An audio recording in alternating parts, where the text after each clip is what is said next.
If you still don't believe the Japanese automotive industry is in a crisis and is crumbling, listen to the comments that they're making now. There's been numerous occasions now over the past few months where executives, managers from these auto companies, these legacy companies, are really acting like the ship is sinking, and they're grasping at straws at anything rather than taking personal responsibility. Blame someone else, blame the government, blame consumers, blame the industry. It's not our fault, they're saying. It's not our fault. The boss of a Japanese car brand here in Australia says that the emissions regulations are really just one big conspiracy intended to enable the Chinese to take over the automotive industry in Australia. Now, I exaggerate. They didn't use those exact words, but they said that these emissions regulations, which are actually not very strict at all. In fact, the emissions numbers are far more lenient than in Europe. But they say that this is simply going to help the Chinese take over the car market here in Australia. Hello, my friends. Welcome to the channel. I'm Sam Evans. Great to have you with us. Guys, I'm at the light commercial car show, auto show on Thursday and Friday next week. There'll be a bunch of panels. I'd love to see you there. You can get 50% discount on your tickets. I'll put a link in the description below. The boss of Suzuki says, this guy has quite a lot of opinions here in Australia. He says the Australian government's new vehicle emissions regulations will boost Chinese brands, raise car prices, punish manufacturers of small cars, and end up forcing many buyers to shop for less efficient cars, meaning everything's going to hell in a handcart.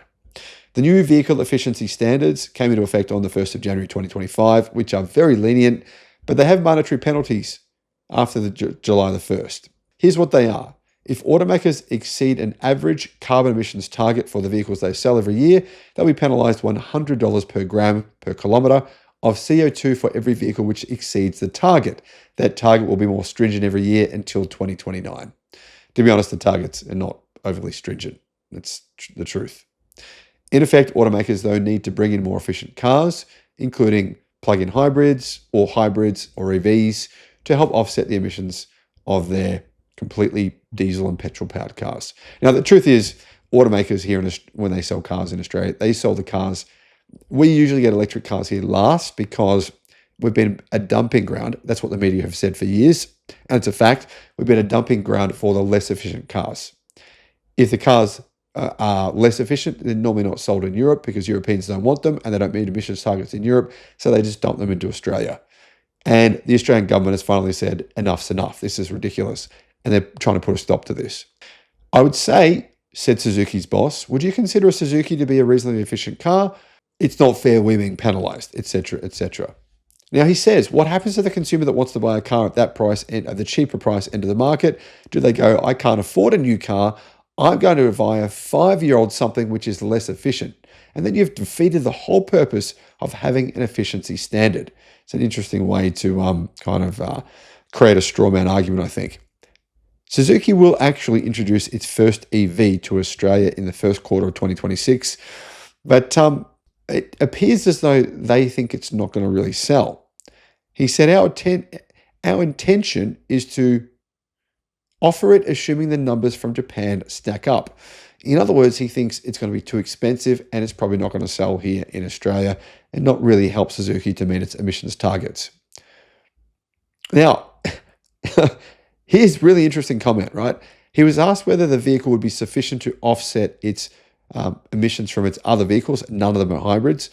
And he said this, as in any business, you've got to weigh that up and go, if we lose this much money on those cars, can we recoup enough from that to offset that? So he says, I've got to say, I think there will be a small market for EVs. Unfortunately, I don't think the government fully consider that. A small market for EVs. So in other words, he's saying it won't sell. I think there's issues with the NBES they haven't considered unless they specifically are out to raise more tax from consumers. So basically, Mr. Dillon went on to say, what is the cost to bring in these more efficient cars? Somebody's got to pay for it at some point.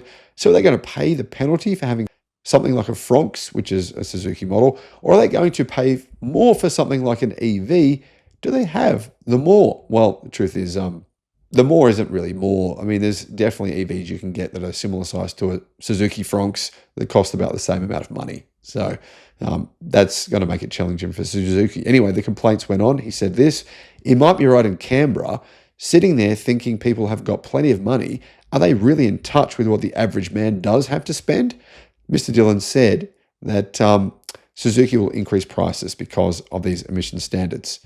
The legislation's leaning towards Chinese brands, isn't it? He's kind of alluding to there's some kind of conspiracy here in order to help Chinese car companies. Anyhow, I'll spare you from all the other whining and complaining that Mr. Dillon from Suzuki made, except to say that this really, to me, looks like basically what people do when they're on a sinking ship. They know the ship's sinking, and rather than taking personal responsibility for the fact that they really made this decision themselves, they blame anyone. It's the government's fault. It wasn't thought out. It's someone. There's always someone to blame. And then they try to say things like this: well, if you don't force them to change, it's going to hurt you, Australians. You'll be paying more. You'll be overtaken by China, and this is going to cause you pain. So do something to save us and our sinking ship. He's saying, save us and our sinking ship, Australian public, or you'll be penalised and punished. It's interesting how people react in this situation. I think it's incredibly childish. It's like doing something, knowingly doing something, and then being completely unwilling to take any kind of personal responsibility for the fact that you actually, made that decision yourself. But anyway, guys, what are your thoughts? Let me know what you think in the comments. Do you agree? Do you disagree? Thanks for watching. The Suzuki Vitara EV, it's just been revealed, and it's okay. It's not too bad. It's basically made by Toyota, who obviously owns Suzuki. It has lithium iron phosphate batteries. Not a whole lot of range, but this could be a decent car. Here are the details of the new Suzuki Vitara, which I believe will also span a Toyota version of the same vehicle. Hello, my friends. Welcome to the channel. Great to have you with us. The Sydney EV show. It's on this weekend. Friday, Saturday, Sunday. I'll be there all 3 days. We'd love to see you there. I'll put a link in the description for free tickets and a promotion code. You can use that to get yourself free tickets. It's going to be fantastic. Can't wait. Suzuki Vitara. All right. What are the details here? Well, unfortunately, it's not coming until 2026. So, it's still a fair way away. Probably a year and a half away. Some of the parts in the car you can see have been taken directly from the Toyota BZ4X, but it's not a similar size to the Toyota BZ4X. It's much, much smaller. It's actually a more similar size to the MG4.